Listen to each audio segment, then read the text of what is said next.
묻고 더블로 가. 이게 내 결론이다. 셋째는 추가 납입을 활용하는 방법입니다.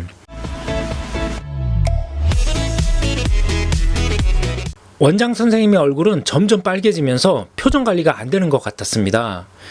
이게 아닌데 라는 표정이었습니다. 이렇게 본인이 가입한 상품이 생각한 거와 전혀 다른 상품이라면 여러분은 어떠시겠어요? 혹시나 여러분도 오늘 소개해드릴 그런 상품을 가지고 있는 건 아닌지 한번 확인해 보시죠. 전체적인 보험 내용부터 확인해 보겠습니다. 선생님이 가입하신 보험은 총 13건에 144만 8천원씩 내고 계셨고요. 본인 보험은 생명보험 6건에 99만 7,900원, 손해보험 2건에 6만 6,900원, 이렇게 본인 보험 8건으로 106만 4,800원을 내고 계셨고요. 초등학교 6학년 아들 보험 2건에 23만원, 초등학교 3학년 따님 보험 3건에 15만 3천원씩 해서 이렇게 매월 144만 8천원씩 내고 계셨습니다.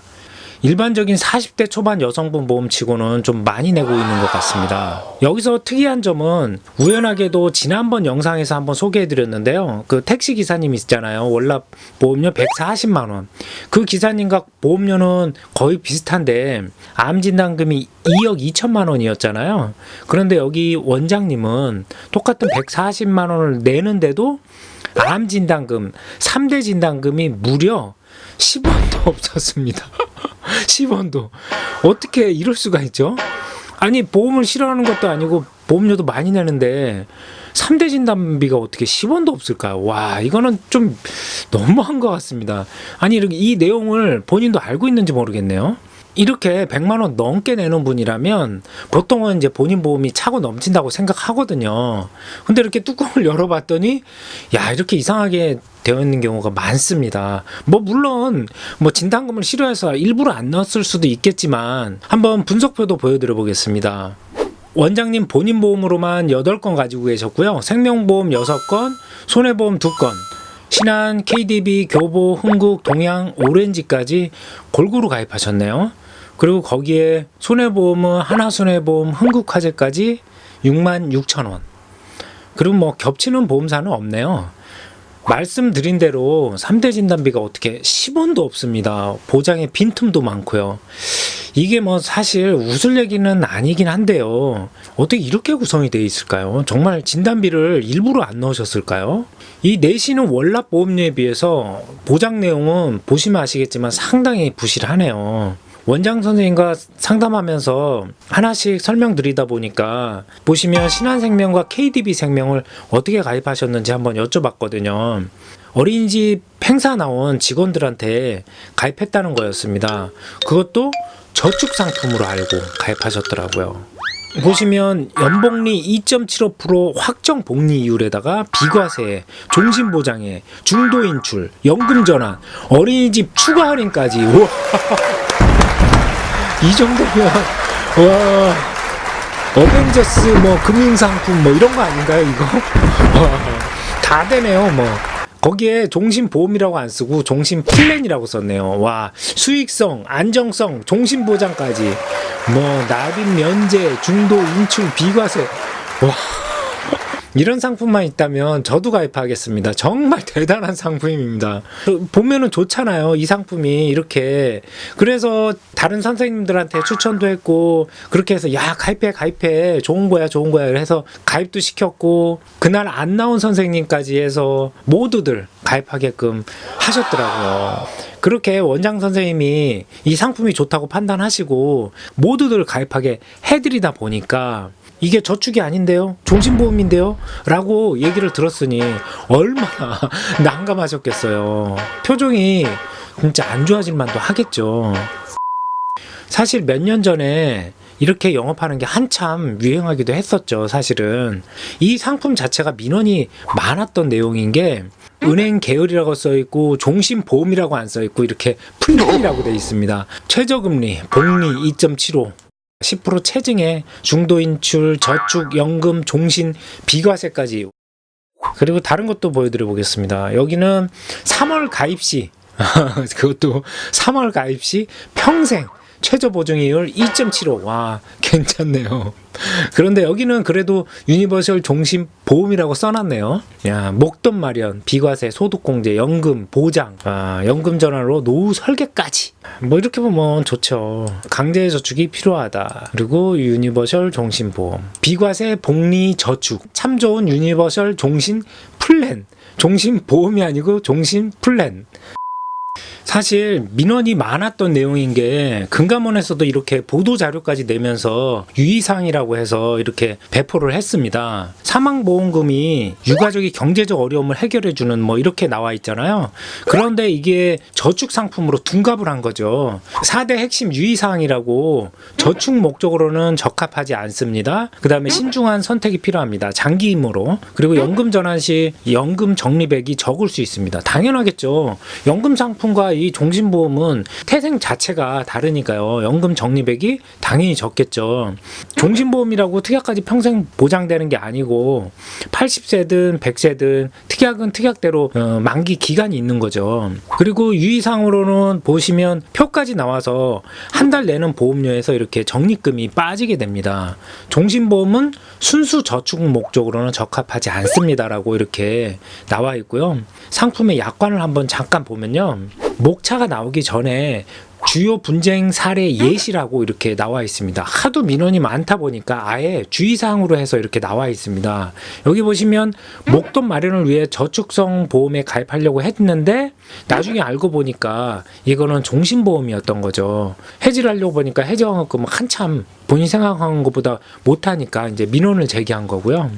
그리고 여기도 유니버셜 종신 플랜이 아니고 종신 보험입니다. 여기도 주요 민원 사례에서 이렇게 나와 있는데요. 저축보험은 은행의 수익률보다 높은 이자 이러면 너무 좋겠죠. 이렇게 하고 가입했는데 결국은 해지환급금을 보니까 정말 턱도 없이 본인이 생각한 거랑 차이가 많이 나다 보니까 또 민원으로 이어지고 이런 민원 사례가 정말 많았습니다. 그래서 금감원에서 그렇게 주요 민원 사례 예시해서 유의사항까지 해서 이렇게 배포를 했잖아요. 예를 들어서 종신보험 월납 10만원짜리를 가입한다고 예를 들어 볼게요. 여기서 이 10만원 중에 보험사에서 매달 일정 금액을 매달 떼어가는데요. 여기에 보는 위험보험료, 뭐 사업비 이런 식으로 보험사에서 수수료 명목으로 3분의 1 정도를 보통을 떼갑니다. 그리고 나머지를 이제 계약자 적립금으로 남는 건데 이 계약자 적립금에서 말 그대로 2.75가 여기에 적용되는 거죠. 보통은 10만원 다 굴러간다고 생각하잖아요. 그거는 은행 상품이고요. 이거는 보험 상품이잖아요. 보험 상품에서는 회사에서 이렇게 위험보험료, 사업비 이런 식으로 3분의 1 정도를 떼가고요. 이거는 이제 종신보험이라 그렇고 저축성 보험은 또 다르죠. 이렇게 3분의 2 가지고 굴러가다 보니까 15년 납 종신보험 상품이었더라도 원금이 도달하려면 15년 플러스 몇 년이 더 있어야 겨우 원금이 되는 거죠. 이렇게 10만원 다 굴러가는 게 아니고 10만원에서 3분의 2만 굴러가다 보니까 고객분들이 이거를 저축으로 알고 가입하면 나중에 생각보다 해지환급금이 적거나 없을 수 있기 때문에 거기서 민원이 발생하는 거죠. 그런데 종신보험이 다 나쁜 것만 아닙니다. 사실은 상품 본연의 기능이 있잖아요. 사망을 보장한다는 본연의 기능 자체는 정말 좋다고 생각합니다. 저도 종신보험 갖고 있고요. 그래서 이 상품은 계약자 적립금에다가 추가 납입을 좀 잘 활용하게 된다면 괜찮은 거죠. 추가 납입 금액과 적립금이 이제 같이 2.75로 굴러가는 거니까 그렇게 된다면 최대 효과를 볼 수는 있습니다. 종신보험 장점이 뭐 사망 보장, 저축의 기능까지 활용하면서 이제 10년 지나면 비과세도 되고 뭐 상속세 재원으로도 되고, 그런데 이 상품 자체가 저축으로 둔갑하면 그건 안 되는 거죠. 그럼 이렇게 저축으로 알고 가입한 종신보험 2건, 이거는 어떻게 하면 좋을까요? 방법이 몇 개 있을 거는 같습니다. 첫째, 두 상품 다 유지를 하시는데 납입기간을 다 채워서 15년, 20년 다 채워서 원금 될 때까지 가져가시는 게 있겠고요. 그런데 사실 상담을 하다 보면 보험 상품이 안 좋아도 이렇게 원금 될 때까지 이렇게 억지로 가져가시는 분들이 사실 많긴 합니다. 둘째, 둘 다 해지하고 정말 그 돈으로 본연의 저축 상품에 가입하시는 방법이 있겠고요. 돈은 아깝지만. 그리고 또 다른 방법은 묻고 더블로 가. 이게 내 결론이다. 셋째는 추가 납입을 활용하는 방법입니다. 아까 말씀드린 대로 계약자 적립금은 3분의 2만 갖고 가더라도 여기에 추가 납입을 활용하신다면 추가 납입의 이 2.75%로 돌아가니까 최대 효과는 볼 수는 있을 겁니다. 나중에 가입하신 보험이 해지 환급금이 내가 낸 돈보다 약간의 손해는 볼 수 있지만 10년 이상 15년 이렇게 내야 되다 보니까 두 개를 합쳐서 묶고 더블로 가는 방법도 있을 거는 같습니다. 그렇게 해서 추가 납입을 2.75로 잘 굴려서 원금이 좀 빨리 도달하겠죠. 종신보험 본연의 사망 보장과 이렇게까지 한다면 최대한 손해를 적게 하면서 유지할 수 있는 방법일 것 같습니다.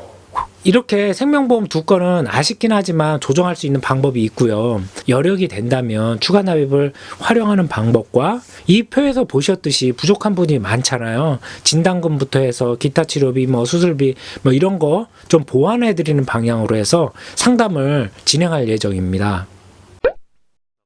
보험에서는 특히 목적에 맞는 상품을 가입하는 게 정말 중요한 것 같습니다. 저축인지 사망 보장인지 치료비 받는 건강보험인지 말 그대로 싸면서 다 되는 보험은 어디에도 없으니까요. 혹시나 여러분도 보험 관련해서 궁금하신 내용이 있으시거나 보장 점검, 분석 등이 필요하시면 언제든 연락 부탁드리겠습니다. 꼼꼼하게 무료 상담 해드리도록 하겠습니다. 감사합니다.